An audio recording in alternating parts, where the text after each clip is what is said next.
Hi everyone and happy Valentine's Day. As you probably already guessed, today I will be making my very first Valentine's Day special doll, which will be my very own Heart Queen. No, not the Queen of Hearts from Alice in Wonderland, but a slightly different character. If you're interested in her background, there will be a little reading at the end, and I'll put the rest of it in the description box once I finalize it. In the meantime, let's get started. Here, you can see a few photos I used as inspiration. I collected all of these from Pinterest. While looking for inspo, I stayed away from big patterns in hopes to make the characters seem a bit older than my older dolls.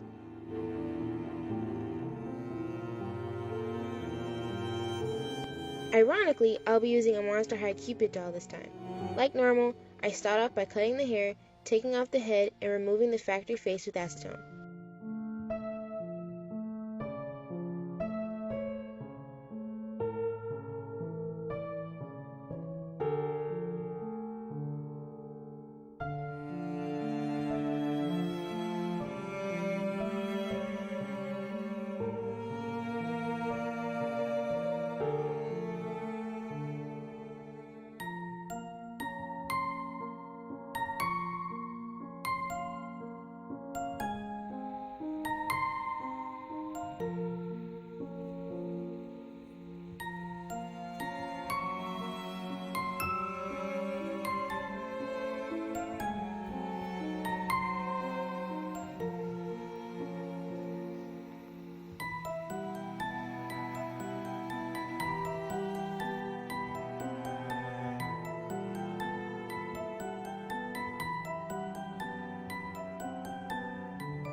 Her skin was quite slick, so she needed to be sanded. This also helps with removing the black paint all over her skin.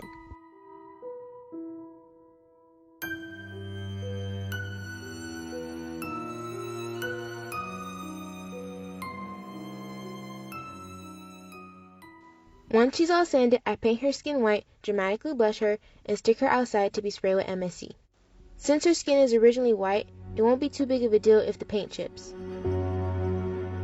Because of this, I went ahead and skipped my usual varnish layers.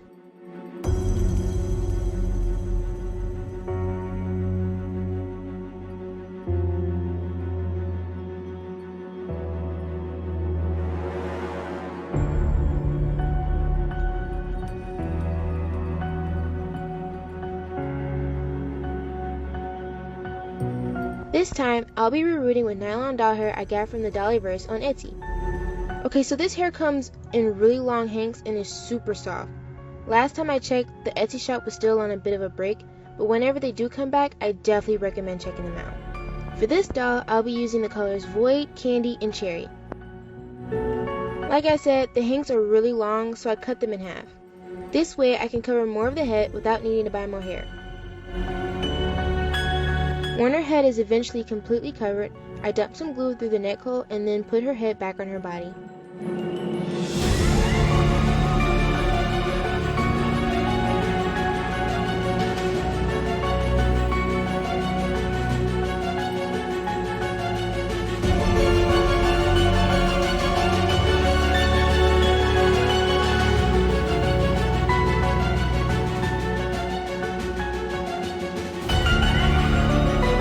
I wrap her hair with some scrap fabric and spray the first layer of MSC.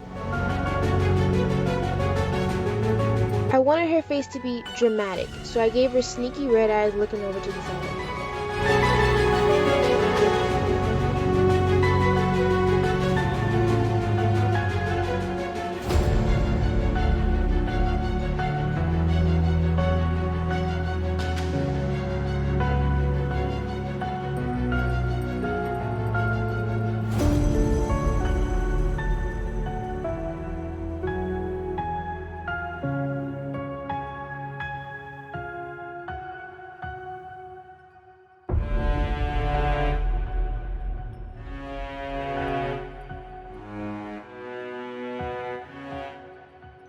I've noticed that I never tend to use as many layers as I've seen other customizers, but this time I used a few extra layers to make sure the watercolor eyeshadow doesn't go anywhere.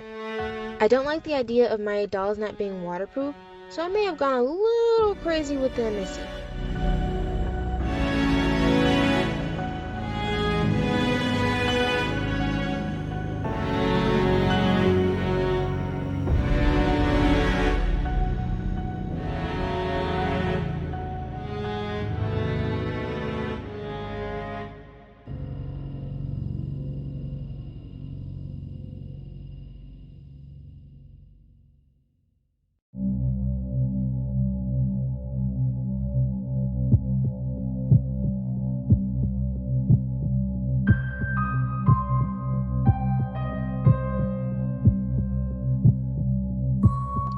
Once I was happy with her, I sprayed on what I thought was the final layer and glossed her eyes and lips.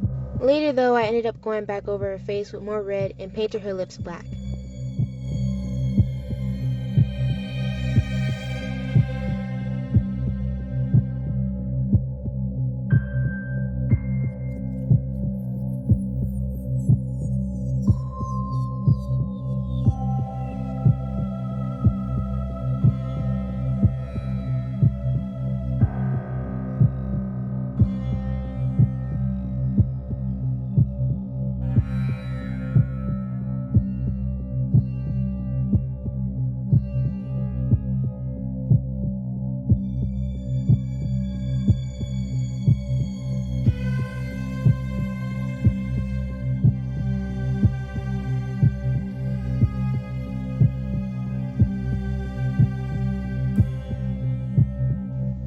Okay, so it's time for the clothes. To start her dress, I sketched the pattern pieces onto a sheet of paper and then cut them out. Using these shapes as a reference, I cut out the pattern pieces from a silky red fabric. This will end up becoming the lining of the dress's bodice.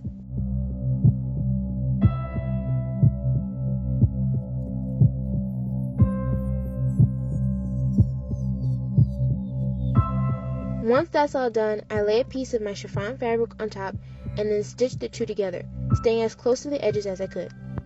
So unfortunately, I forgot to film the rest of me working on the shirt, but basically I cut the excess fabric off and flipped it inside out. Then I add on a snap closure and exaggerate the heart neckline by adding a gathering stitch in the middle. The sleeves are pretty simple. I cut out a fairly oversized rectangle and finished the edges off with the help of some fire. I then folded over the rectangle and stitched the long end closed. I flipped the sewn rectangle inside out and then slid it onto her arm. I stabilized and started forming the puff by wrapping gold wire around the top end of the sleeve. I made sure to scoot the fabric up as much as I could so that the sleeve wouldn't be too long. I then do that same thing around the wrists. At this point, my mom stepped in and helped with the bottom of the dress. I decided to use the top of my cooking pan as the template for the skirt. I don't know why she's trusting me to do this, but hey. With the help of a styling ruler and a cork, I finalized the pattern for the skirt and cut out 4 pieces.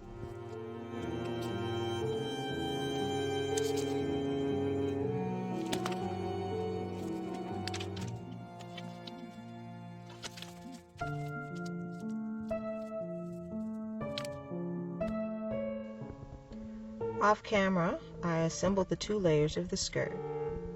Now, using 2 strands of fishing line and a zigzag stitch, I finished the hem on both layers. Once my mom worked her magic, I then stitched the bodice to the skirt of the dress and then went over the dress adding little bits of details here and there. Now it's finally time to work on her final details. The first item on her list are her shoes. I used a pair from Marshall Goyle because of the swirly bits they had on them. They fit with the theme perfectly, so I didn't need to modify them except for the coloring. As you probably guessed, I paint over them with white first and then cover the main parts with red acrylic paint and then go over the swirly bits with gold.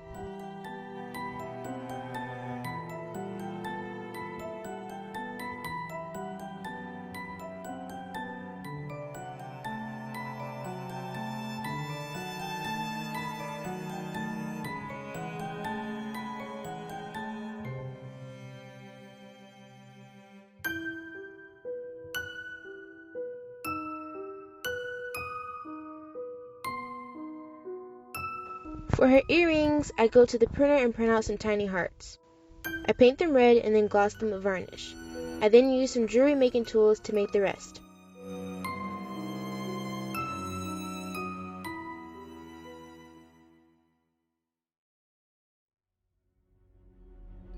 For the second pair, I use the same method and make her another set of earring holes with a sharp sewing pin. I use a spare doll to test the placement.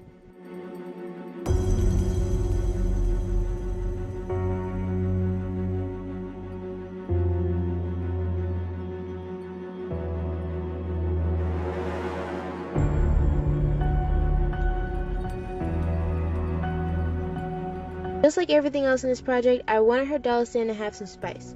I sculpted the basic platform in Blender and then printed it out on my 3D printer. It had a few holes, but I didn't really mind since those would be completely gone once I finished. Lastly, it's time for perhaps the most important detail, her crown. I glued lines of wire coming off the crown in a sort of sun pattern. For this, I used hot glue because it would hold the wire in a position quicker. This, which I should have seen coming, slightly warped the 3D printed headband, but in the end I made it work. Once that dried enough, I beat all of the wires. This was an eventful process. Let's just say the beads went everywhere.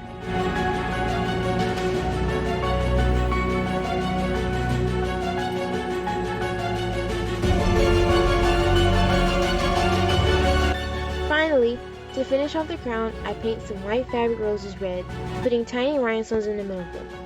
Of course, I glued these in the front of the crown.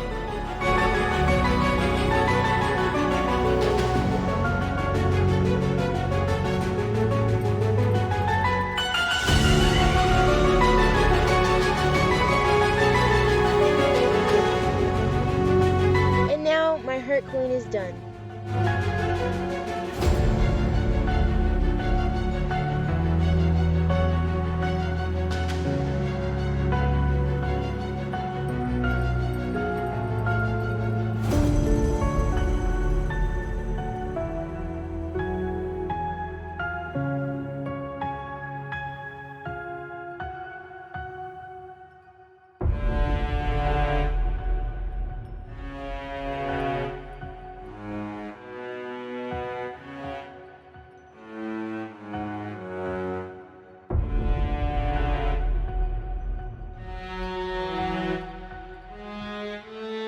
I hope you all have a nice Valentine's Day, eat lots of chocolate, and I'll see you next time.